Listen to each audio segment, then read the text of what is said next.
Estate 2025 वाला बच्चा आज भी उतना ही परेशान है जितना वो 1 महीने पहले परेशान था।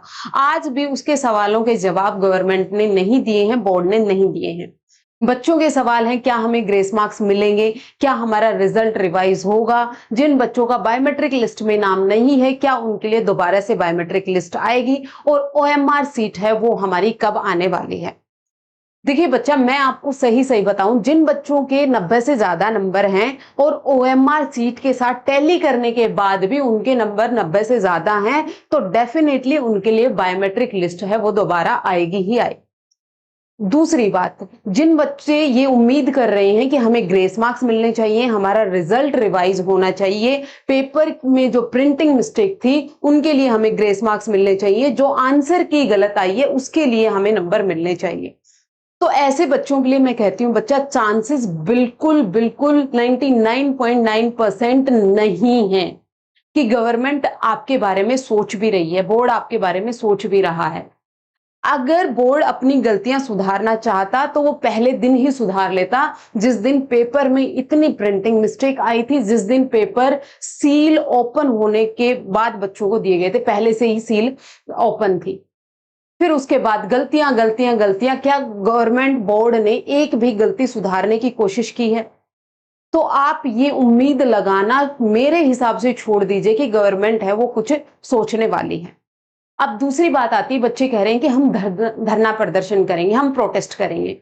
बच्चा, प्रोटेस्ट का रिजल्ट तब निकलता है जब एक बहुत बड़ी संख्या में भीड़ इकट्ठी होती है और जब आपके साथ अपोजिशन पार्टी के लीडर्स होते हैं और बड़े बड़े लोग आपके साथ शामिल होते हैं तो आपकी बात सुनी जाती है। आपने देखा है एसएससी में जब प्रोटेस्ट हुआ था या नीट वाले का जो प्रोटेस्ट हुआ था, जब एक बहुत बड़े लेवल पर प्रोटेस्ट होता है तब गवर्नमेंट अपना कोई डिसीजन बदलने पर मजबूर होती है, इसके पहले नहीं होती है। एचटेट के मामले में ऐसा क्यों नहीं लग रहा है? क्योंकि एचटेट में जो भीड़ है, जो बच्चे जो ज्यादा परेशान है वो कम है। जिन बच्चों का पास होना था वो पास हो चुके हैं। जिन बच्चों का ये 3-4 प्रॉब्लम मैंने बताई, सिर्फ ये बच्चे हैं। और सिर्फ आप कमेंट्स देखकर और व्हाट्सएप की कन्वर्सेशन से आप ये अंदाजा मत लगा लीजिए कि ये सभी बच्चे प्रोटेस्ट में आने वाले हैं।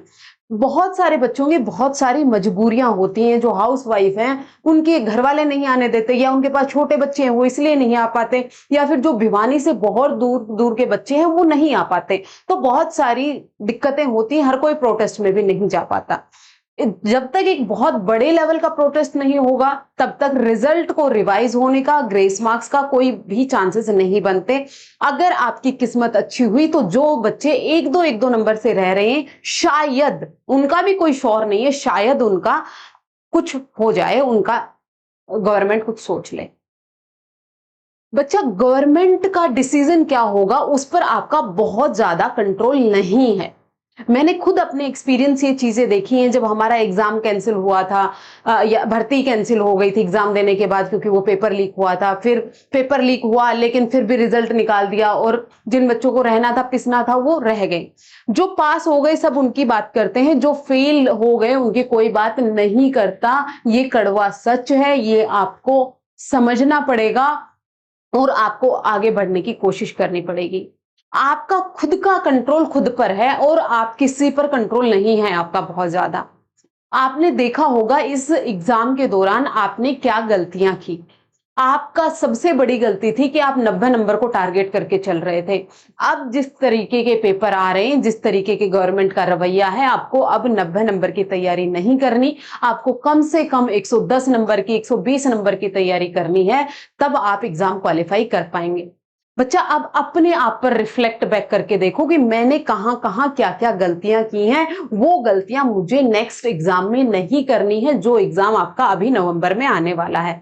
आपकी जो भी वीक पॉइंट्स है उनको पकड़ो और उन पर आज से ही काम करना शुरू करो, क्योंकि आपकी अभी लर्निंग में गैप हो गया है। कम एग्जाम के बाद आज तक आप सिर्फ रिजल्ट का वेट कर रहे हैं, बार बार आप नोटिफिकेशन देख रहे हैं, बार बार आप अलग अलग वीडियो देख रहे हैं, उससे आपका दिमाग है वो हैंग होने लगा है। तो अब दोबारा से आपको रूटीन में आने के लिए भी कम से कम 7 से 10 दिन लगने वाले हैं। तो अब बहुत ज्यादा सरकार से उम्मीद मत रखो, बहुत ज्यादा एजुकेटर से भी उम्मीद मत रखो, क्योंकि पहले तो एजुकेटर्स बोल ही नहीं रहे थे, अब बोल रहे हैं तो वो आपस में लड़ ही रहे हैं, कुत्ते बिल्ली वाला खेल हो रहा है।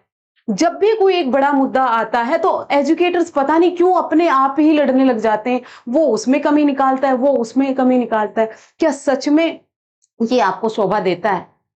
ये टाइम है एकजुट होकर बच्चों का साथ देने का, नहीं आप तो अलग ही खिचड़ी पका रहे हैं, वो उसमें कमी निकाल रहे हैं, वो अपनी कमी निकाल रहे हैं। ऐसा नहीं होता है।